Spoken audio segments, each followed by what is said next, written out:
Welcome, welcome, welcome. This is the Public Works Podcast. My name is Joseph Blackman, and today got a real treat for you. Her name is Jodi Moon, and she is the Senior Historical Analyst at Salt River Project in beautiful Arizona. Jodi, say what's up to everybody. Hey, what's up, everybody? So, Jodi, you're the Senior Historical Analyst. Like, what is that? And the reason why I ask it that way is because we all know in this industry that titles don't necessarily scream exactly what you do from day to day. So talk about the title, what it does or what it's for, and then also talk about like, give me a random Tuesday of what Jodi does all day so we can have a good scope. Yeah, absolutely. Yeah, titles in this industry can be deceiving. So my title is a fancy way of saying that I am one of the historians on staff for Salt River Project. So sometimes folks are kind of taken aback that we have historians on staff, so we do. So I work in our archival department. So we've got a large archive on site at Salt River Project SRP in the Phoenix metro area. We maintain a heritage center, so sort of a museum space that's open for employees and to the public as well, and do a lot of support internally and externally for the organization. So we were formed back in the 70s as an archive to support water litigation at the Salt River Project. So of course we were formed as a water company. We also provide power to the Phoenix area. So our organization still does a lot of support for our legal department, but we also do a lot more than that today. Lots of cool photos. We do lots of photo requests, both again internally and externally. Do lots of presentations, both for employees and for the public. Talking to folks like you, so doing all kinds of fun things out there to spread the word about SRP and our long history in the Valley. Sure, sure. So you said, yeah, you supply power and water to a good portion of the valley. Um, Photo request. What so like let's say you get a photo request in your inbox today and it's from somebody internally, somebody who works for SRP. What kind of pictures is the majority of what they're asking for? Like what's the most common request for a photo? Do a lot of retirement requests. Folks who are Oh, retiring from the okay. company maybe want to see if they've got some photos of themselves in the archive somewhere. But then lots of just pictures of canals. Perhaps sometimes we get requests for photos for executive offices. They want some cool historic photos for their office, but definitely lots of infrastructure photos, right? We are a utility, so we've got lots of Yeah, great pictures of that. But we've also got just pictures of Phoenix area changing over time, and sure. kind of how the landscape's changed. So it's a very You cool know, photo collection. that's cool. I mean, there's actually a need for that. I mean, sometimes I'll walk into a public works building and you see like some of the OG photos on the wall of the building before they like renovated it. I'm like, oh, that's actually pretty cool. But it Yeah. and I'm sure they don't have a position for somebody to go and rifle through all the all the old pictures and find it. But I'm glad SRP does, which does make sense. And then also you said presentations. So are the majority of your presentations like PR, or is it more so like the history of like how it got started and what kind of the problems you solved 20, 30 years ago versus the problems you're solving today? What's that look like? Yeah, our department in particular does history presentations. So we get obviously employees want to learn about that, especially new employees as they're getting onboarded to kind of start to learn that history of the company that they're working for, but also externally out in the community. So we'll talk to retirement groups. Sometimes we'll go out and talk to ASU, so our local Arizona State University. We'll give presentations to their groups as well. So it's great to get out there and talk to the public, a lot of whom have no idea how long SRP's been operating. Right. Yeah, no, like interesting. So what does your like from the time you get to the office to the time you clock out, what does the majority of your day look like? Is it you at a desk? Is it you popping in and out to different presentations? Is it, again, you going, crate digging through old photos to find things? Like what does that day look like for you, for Jodi? every day is different, which keeps it really exciting. That's part of what I love about the job is I could go in thinking I know what the day is going to look like, and it might look totally different. We are very heavily request based. So my whole day could get derailed depending on what kind of emails come my way. But usually, yeah, a lot of desk work, a lot of research. So I'll either be doing some online research in our digital collections, or I'll be down in our vault pulling out records, just like what you would think that would look like. So sort of digging through the stacks of the archive, pulling out old records or old photos, maybe popping out, giving presentations. It's been a lot of presentations happening this summer already. So again, every day kind of looks different, but yeah, lots of reading, research, Okay. writing. I do a lot of writing as well. So Interesting. yeah. How has, I guess, tech in general, like in the global sphere of technology, whether it's the cloud or whether it's AI or whether it's like the sharing of like documents and forms, how has that I guess helped and aided in your day-to-day activities? That's a great question. So digitization is a huge factor for the industry, the history and archive industry, as well as the utility industry, of course. So just getting some of our collections digitized has been huge for us, being able to text search through old newsletters. So SRP has newsletters going back to the 1940s. So being able to text search those documents is such a game changer for us. I can't imagine how historians of the past did that without being able to text search through all of those. And we're really excited and also nervous about AI. I think everyone is, and how that may aid our research. So we're really hoping that in the future AI will help drive some deeper research and data analytics for us as well to aid in our analysis. Sure. Interesting. What would you say is a skill set that one should pick up to be successful at what you do? Like, let's say there's a high schooler who's like, Jodi, I want to be good at what you do. I want to be you. What would you say? Hey, get this one skill set and you'll be fine. What would that skill set be? I think writing is huge. It's a lost art. um, so being able to write and communicate successfully, both in written word and spoken communication as well. So presentation skills, and of course research, and that having that detail oriented mindset to be able to pull out the documents you need, find the the needle in the haystack information that you may be looking for. So that's more than one skill, but they all kind of go together to be able to really make a good work product, right? You've got to be able to research well, find the Yeah. information you're looking for, and then be able to communicate what you found, whether that be in writing or through a presentation or what have you. Sure. So the story question. I ask you a story of what if there's something that's went wrong under your watch, what you did to fix it, then what lessons you learned from it to apply to your future career. Give us an instance of you're not necessarily in the operations maintenance side of things, which is okay. But what does adversity look like for Jodi? Is it like you're spending 2 hours down in the archive room instead of 20 minutes? Is it you actually deleting a whole decade worth of of documents? Like what can go wrong as a historian? Then give us like a quick story on something that might have happened and how you figured it out and saved the day. Yeah, data is huge, especially in the archival side of it. If you are processing a document, so kind of intaking it and working it into your system, and you don't put the right keywords in there or you misspell something, it's essentially lost, right? No one's ever going to be able to find that in the millions of other pieces of paper in that. So again, keeping that attention to detail is really important for that side of it. For more of sort of the research and communication side of it, knowing who to work with is really important in our business. Huge company that I work for, over 5,000 employees. So knowing who the right people to go to are. There's definitely been instances where I didn't rope the right people in at the right time, and so that might have taken things longer to get going than it should have if I would have known the right folks to go to. So maintaining a strong network is really important as well.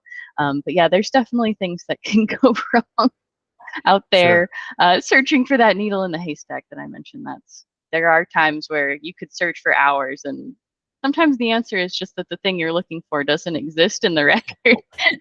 Yeah. How often are you presented with that? Somebody says, "Hey, I want a picture for this or that." You're like, I think we got that. And then you spend half a day looking for it, and you're like, we don't have that. What's that look like? Does that happen often? It does. It happens more often than I would care to admit, honestly. And knowing kind of when to give up. I'm a very persistent person, and so I've definitely had times where I've searched over and over and over, hoping maybe it'll appear, and obviously it's not going to happen. If it didn't exist in the historical record, we can't make it up. If the photo wasn't taken, it wasn't taken. So being able to kind of throw down the towel and say, I've looked as hard as I can and it doesn't exist. That's sometimes a difficult call to make, but it happens quite often. Yeah, yeah. And then like with AI, I can tell when people put like an AI, stock photo in their, marketing. It's like, dude, they just like, we know you use AI for that. Like, Right. which is, I get it, but then it's kind of like, oh, sometimes I'd rather see a stock photo than like some AI type creation. So how do you guys handle like, I don't want to say deep fake, but like a picture that might be fabricated or a document that might be fabricated? Like, do you develop an eye over time to see that, like, hey, you said this was on Main Street, this looks like it's on 7th Street, like, just to where it might not be malicious, but it's just somebody that does it, that you can kind of catch and go, hey, this is misnumbered, mispronounced or mislabeled. Yeah, I can't say I've come across any deep fakes yet, so maybe that might be a future historian problem that we'll come across. But definitely things have been mislabeled in our collection before. Maybe somebody put in the wrong metadata in the back end. They thought they were looking at the right intersection or the right canal, the right power plant. I've definitely come across that. There was an instance where we had a photo in a presentation that was mislabeled as the wrong power plant, and somebody called us out on it. It happens every once in a while. That these things, they just over time, maybe somebody went in and edited in the system, and now you've got the wrong info. So you definitely have to, again, attention to detail is huge, making sure you're double checking everything and having the right information out there. Sure. What would keep a historian up at night? Like, let's say it's 3 a.m., you're looking at the ceiling thinking about work. What's going through your brain? Oh, so many things. Yeah, the industry, I think the archival side of things is definitely going through a lot of change right now. Again, digitization is so huge. Having things in digital format, I think, keeps a lot of us up at night. It's a little scary. We're so used to working in tangible, and when we start to digitize things and think about space mitigation, and can we scan something in and get rid of that original? What if something happens to the cloud? So that sort of thing, I think, keeps us up at night, of um, the security and longevity of digital systems and the born digital creation. So lots of emails get deleted, and communications Good are so point. huge for our research. When we're researching the history of a project or of a big construction of a power plant, say, in the future, a lot of that communication isn't going to be in a written record. It might be in an email that disappears. So we're constantly thinking about how to make sure we're preserving those records that are born digital, and that we'll be able to look at them and open them, right? Who could open a floppy disk anymore? And there we Right. come across, we come across records that were saved on floppy disks, and it's virtually, either the data's already corrupted or we have to try to find some way to read it. So those are some of the challenges and the things that keep us up. And so one thing I did a couple shows around was cybersecurity. I had a company where there was some ransomware that hit our email. We accidentally opened it, and it took all of our like JPEGs, PDFs, PNGs, SVGs, all those types of files, and it like locked them up to where you couldn't open it. And every folder had like a README that says, "Hey, pay us this money and we'll release your files." And like, thank God, that email, like most of the stuff we had was through emails. We could just kind of pop open the email and find the files and kind of recreate from there. But it was crippling. Like, it was a scary time. So again, you don't have to tell us the whole, I guess the mix of the medicine behind it, but is that top of mind nowadays with this whole digitization of like cybersecurity, making sure that nothing happens to all those files? Because let's be honest, if we're probably used to going and finding it on your computer and having to go down to the basement and find it now. So it'd kind of be inconvenient to have to do that. Yeah, cybersecurity is huge for us. So obviously, SRP has a robust and competent cybersecurity department that they think about those things that keep them up at night to protect our assets. But for sure, we worry about that, or bugs getting into the system. So all of our archival records are in a digital database. That's how we're able to find what's in what box. So if anything were to happen to that system, or we got locked out of that system, we have virtually no way of getting back in to Wow. see that, other than literally going down and popping the tops off boxes and digging through, which there's thousands of boxes. So it's Wow. would be impossible. Yeah. Yeah. Yeah. And so let's say, you know, there's a field trip coming. They follow Jodi around for the day. Do they get to see the boxes? They get to go down in there?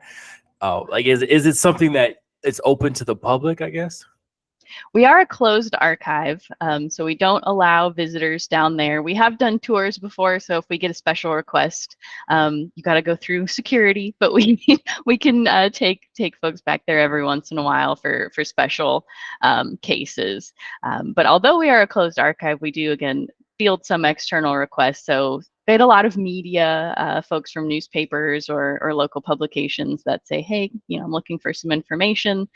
So while I can't let them go back there, like a state archive would be, where the archivist kind of pulls out documents and puts you in a room and says, here you go. I Yeah. can provide you with certain pieces of information. So a little bit Cool. different than a standard archive, but we do try to help where we can. Cool. And then who produces this content? Like, is it literally Jodi out in her car taking pictures of wastewater treatment facilities, or is it like photographers that you have that submit it? You make sure it's good to go, then you code it right, then it goes into its right place. Like, how does the production of this content work? Yeah, we have professional photographers on staff, and that goes way back. So we've had professional photographers on staff for a number of years. So once that media reaches a certain age, that group will typically hand it off for the archival collection. So once it's kind of reached the point of being historic, we'll intake that into our system. So yeah, it's not me out there taking photos, but once they reach a certain age, we do care for them and keep them curated in our collection. Sure, sure. How does Jodi keep her sword sharp? It's I would think as a historian, you can always read and learn more, but the history is already written. Like there's only so much to cram into your brain. So how do you keep your sword? What's your personal and professional development regimen like to show up better at your job every day? Yeah, it's really important. So I do read a lot, fiction, nonfiction, just keeping up with reading.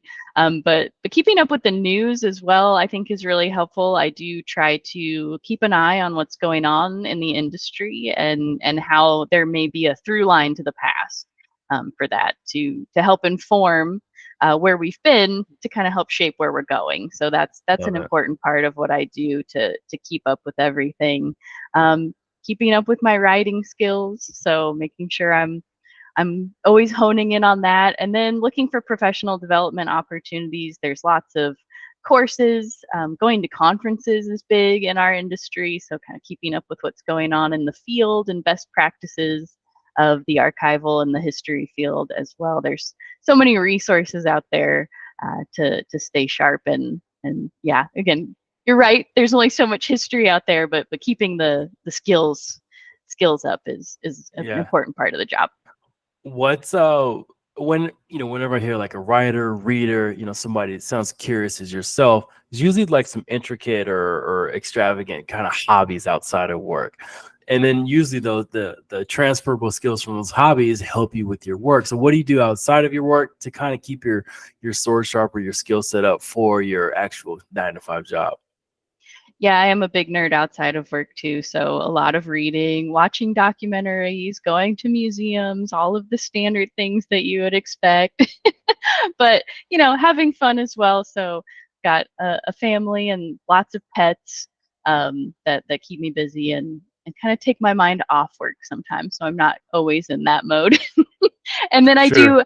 I do write for fun. So writing short stories and Oh, things like cool. that is something that I try to keep up on the side. I have a 10-month-old, so I haven't had a lot of time for that lately. But I I, understand. yeah, we'll get there again someday. Yeah. The time we're hoping will come back eventually. But I always kind of joke that I feel like I was a writer first before a historian. So Okay. yeah, even back to middle and high school, I was always Cool. writing short stories or just writing poems or anything that I could come up with. So that's Where's your blog at? What's the domain for it? no blog, no blog. Okay. It's all notebooks that Okay. my son will have to deal with someday. Love it. He'll put them in the archives for us. Yeah, I'll be part of What? it someday. Yeah. Yeah, yeah. When you explain your job to people, what kind of look do they have on your face? Like if I ask somebody who doesn't work with you, like let's say your husband's golf buddy or best friend or somebody, like, what does Jodi do all day? What would they get totally wrong in answering that question?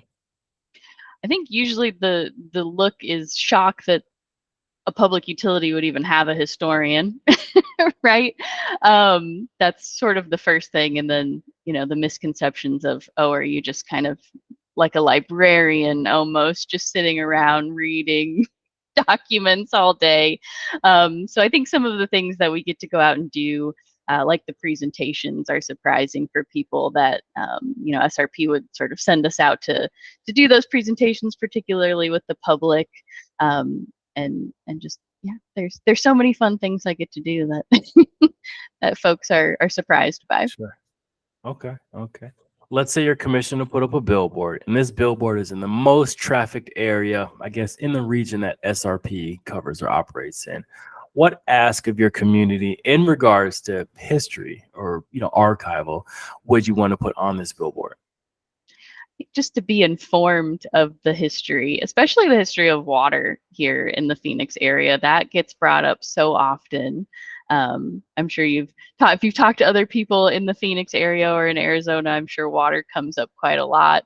And so obviously SRP has been in business since 1903, helping to be a good steward of Phoenix's water supplies, and just to learn that history. And of course, the history of irrigation goes back much, much farther than SRP as well, with indigenous peoples who were living, farming, and building canals here in the Salt River Valley area in Phoenix. And so water has a huge part of the history and the fabric of this area. And so I would encourage folks to learn that history and be informed, and really be mindful and appreciative of the resource that we have here.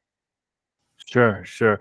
Any definitely putting you on the spot here, so you could deflect the question if you want. But any notable stats, notable history moments, anything that stands out that listeners might want to hear about SRP? I think just the fact that we've been around since 1903 shocks folks. So I always like to point out that Arizona didn't achieve statehood until 1912. So we're actually older than the state of Arizona Interesting. itself. Yep. Yeah. Our first major storage dam was completed in 1911, so a year before Arizona achieved statehood. And I always encourage folks to, I don't expect that most people spend a lot of time looking at the seal of Arizona, so our official Arizona state seal, but there is an image of a dam on the Great Seal of Arizona. So it's Okay. it's an important part of the state's history as Look at well. you. Yeah. All right. I always like to leave a space on the show for you to thank mentors you had along your journey. And then also, I want you to offer a word of inspiration and motivation to your fellow. I'm sure there's more of you out there, more historian counterparts across the country. So give a word of inspiration and motivation to them. Yeah, I've had lots of mentors along the way. I think my first mentor in life, I'd have to say thank you to my grandma, who, always encouraged me in school and kept me going. And then when I got into college, I had a really great professor, Philip Vandermeer, who I remember distinctly pulling him aside as I was getting ready to finish my undergrad in history, and asked him, "Do you think I could get a master's in this?" And he said, "I don't see why not." And so I went for it, and I ended up getting my master's in history from Arizona State University as well. And then when I got to Salt River Project, Leah Harrison, I'm going to give you a shout out. She was my manager for a number of years, and she was such a great mentor and gave me so many developmental opportunities. So very thankful for that and for her leadership and inspiration along the way. For other folks who might be interested in this, I would just say, keep an open mind. That was my number one motto when I was getting my master's in history was I am open to any opportunity. So I did a focus in public history, which is sort of the non-academic route of history. I didn't want to be a professor per se. So I was open to any opportunity. And I had no idea I could work for a public utility as a historian. And I always Right. joke, Yeah. if you would have told me in grad school that I'd be fascinated by the history of power plants, I probably would have laughed. But now that's one of my favorite things, and it's so interesting, and it keeps me motivated every day. So just keeping an open mind, not saying no to any opportunity just because you think it's a little unconventional. There are really great and cool and unique opportunities out there if you keep an open mind and go out there and look for them. Sure. Good stuff. All right. Let's say I'm coming to town. I'm coming to your area of SRP. And I text you ahead of time and I say, Jodi, where can I get the best burger in town? Where are you going to send me? Okay, this is a nostalgia thing for me, but Chicago Hamburger Company. It's at 36th Street and Indian School in Phoenix. They are the home of the slider, and they are delicious. So in high school, we would always pile in someone's car and go get as many sliders as we could. They've been there forever. Their staff is great. The food is great. Can't go wrong. Okay. Haven't heard of that place yet. A good Great. slider. So, yeah. Yeah. All right. Well, Jodi, thank you for hopping on the podcast today. Thank you for sharing about your position, which is probably the first on the podcast for me. Thank you for talking about it and telling us what it's about. And all the young historians out there is a place for you on the public side. So don't be afraid. Any final words before we get out of here? No, this has been great. I really appreciate the opportunity and you talking to someone with a unique position such as a public utility historian. I appreciate the chance to meet with you. Sure thing. All right, Jodi. Well, thank you for hopping on. To all the listeners, make sure you share this with somebody who you think needs to hear it. This has been the Public Works Podcast, and thank you everybody for tuning in.